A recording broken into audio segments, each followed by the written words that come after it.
Hey guys, let's talk about a new topic which is called cost optimization strategies in AI system. So here we will be talking around 20 strategies where you can optimize the cost for your AI systems. So see, AI system can become extremely expensive because of what? Because of GPU infrastructure. Okay, LLM API calls, embeddings, vector databases, long prompts, and huge traffic. So production AI system focus heavily on reducing cost while maintaining the quality. Okay, this is the bottleneck. So now major cost areas in AI. Major cost areas in AI, if we talk about, so it is LLM APIs. Okay, so what is the cost driver there? Tokens. Okay, they're making the cost higher. Now GPUs, so your inference and training, and then embeddings, so repeated vector generation, and storage, so model plus vector storage, and networking large payloads, and fine-tuning GPU training time. Okay, these all things are making AI system expensive. High level cost optimization architecture, if we talk about here, so see, this is you will have the user query. This query will go to cache layer if he finds the embeddings there. Otherwise it will go to routing layer. It will decide smaller model or larger model. Okay, after that it will go to RAG system or vector search, and then final response. So now what is the goal here? Use expensive resources only when needed. So now let's talk about the ways. Okay, 20 ways we will be talking about here. The first one is use a smaller model first. Most queries do not need GPT-4 level reasoning, so just go with the smaller one. A smart routing strategy. So for example, simple question, small cheap model, and complex question, large expensive model, so huge saving.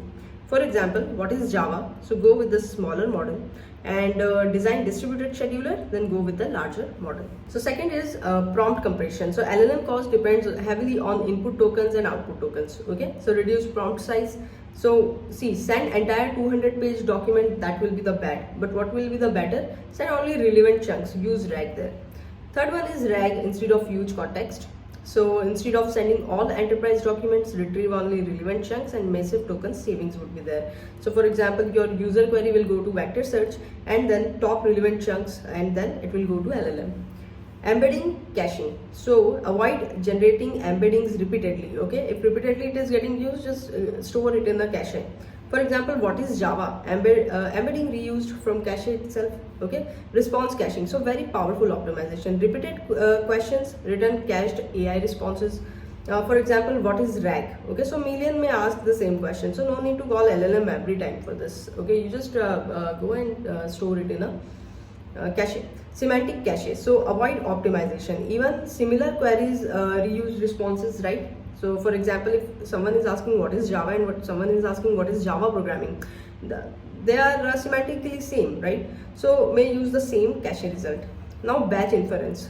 So instead of processing requests individually, batch them together. Okay, important for GPU efficiency. For example, 100 requests will go to single GPU batch, and then higher throughput would be there. Now continuous batching. So used by VLLM and TensorRT LLM, they are the inference engines. Okay, dynamically add request to active GPU batch.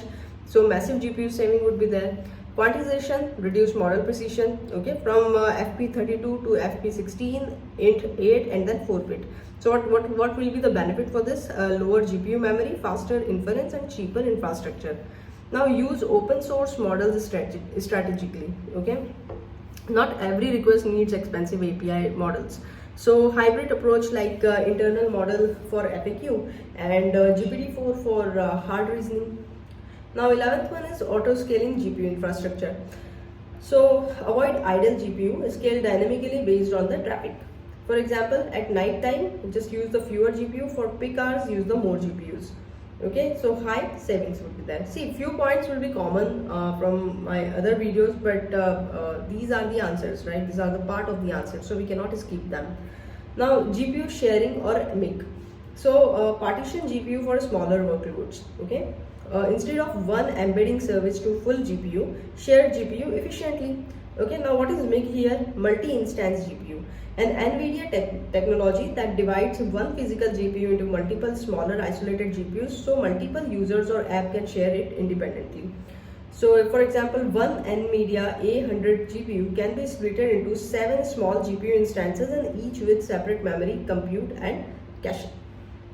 Okay, the 13th one is async processing. So not everything needs real-time inference. For example, embedding generation or document indexing, okay, can run asynchronously at night time also.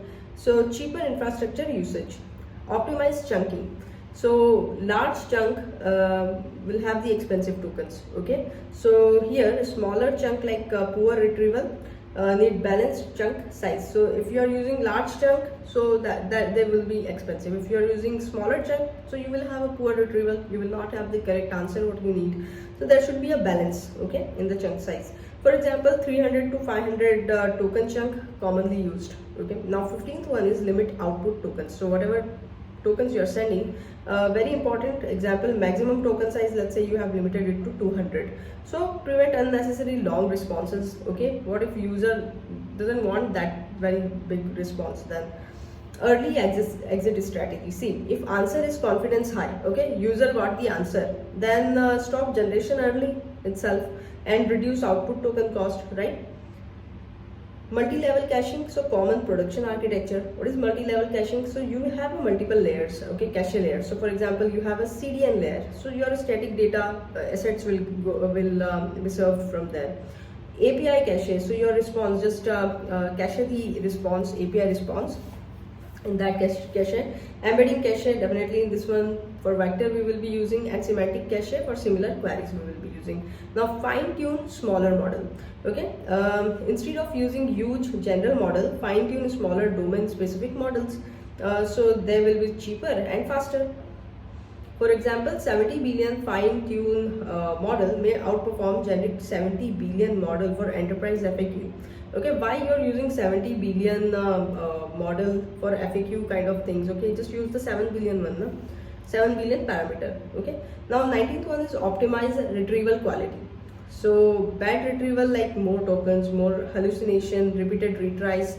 Okay, so better retrieval, what would be the better retrieval for us? Lower cost and higher accuracy. Okay, now monitor token usage. Okay, so here you need to track prompt size, completion size, and expensive user or features. So this is important for cost visibility. Okay, you can then see that which is making cost higher. Now example matrix. So for example, if the matrix is token per user, okay, so it means that cost per customer. Cache hit rate means saved LLM calls, because here from cache only you send the response. GPU utilization, so efficiency, and cost per request, it is AI economics. Now example, we will see example of enterprise architecture. Okay, so user query will go to semantic cache, from there it will go to smaller model router, from there it will go to RAG, and then large model if needed.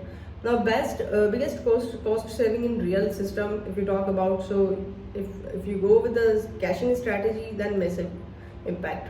Okay, smaller model, again massive. Quantization huge, batching huge, RAG optimization huge, autoscaling huge. Now real technology is used. Let's say for cache we will be using Redis, for inference we will be using VLLM. You can use anything else also, any other things. For vector DB, go with the Pinecone. Autoscaling, go with the Kubernetes, and then monitoring, go with the Prometheus. So that's it. Thank you.